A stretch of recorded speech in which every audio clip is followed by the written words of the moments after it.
நான் அபுல் காசிம் அல்மஜ்ரிதி. ஒரு பிரபஞ்சத்தின் இரகசியங்களை வெளிக்கொணரும் முயற்சி.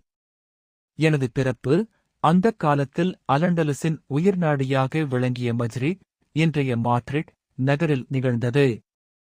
எனது இளமைக் காலம் முழுவதும் கல்வியின் ஒளியில் மூழ்கியிருந்தேன். எனது தந்தை எனக்கு முதல் கல்வியை அளித்தார். எனது இதயம் எப்போதும் கணிதம், வானியல் மற்றும் இரசவாதத்தின் மீது துடித்தது. அலண்டலஸின் புகழ்பெற்ற கல்வி மையங்களான கோர்டோபா, டோலிடோ போன்ற நகரங்களுக்குச் சென்று அங்குள்ள மேதைகளிடம் கல்வி கற்றேன். என் ஆசிரியர்களில் அபு உஸ்மான் சாயித் இப்ன் முகம்மது போன்ற பெரும் புலவர்களும் அடங்குவர்.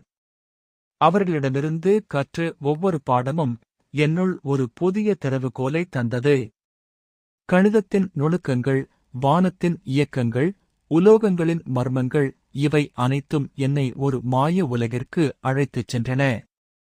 நான் ஒரு கால்குலேட்டர் மட்டுமல்ல, ஒரு கண்டுபிடிப்பாளன்.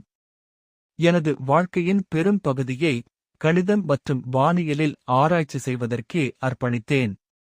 கிரேக்க மற்றும் இந்திய கணிதவியல் நூல்களை அரபு மொழியில் மொழிபெயர்த்தேன்.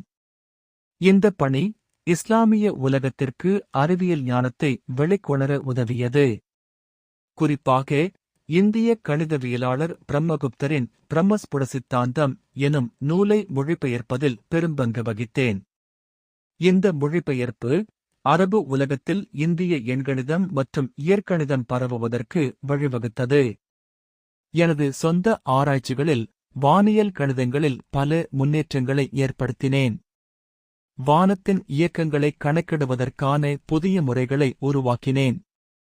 வானியல் கருவிகளின் வடிவமைப்பில் மேம்பாடுகளைக் கொண்டு வந்தேன்.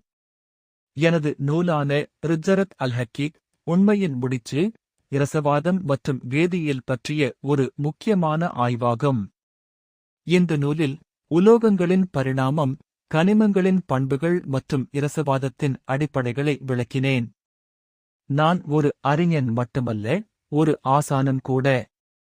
எனது வாழ்க்கையின் இறுதிப் பகுதியில் கோர்டோபாவில் ஒரு கல்வி மையத்தை நிறுவினேன்.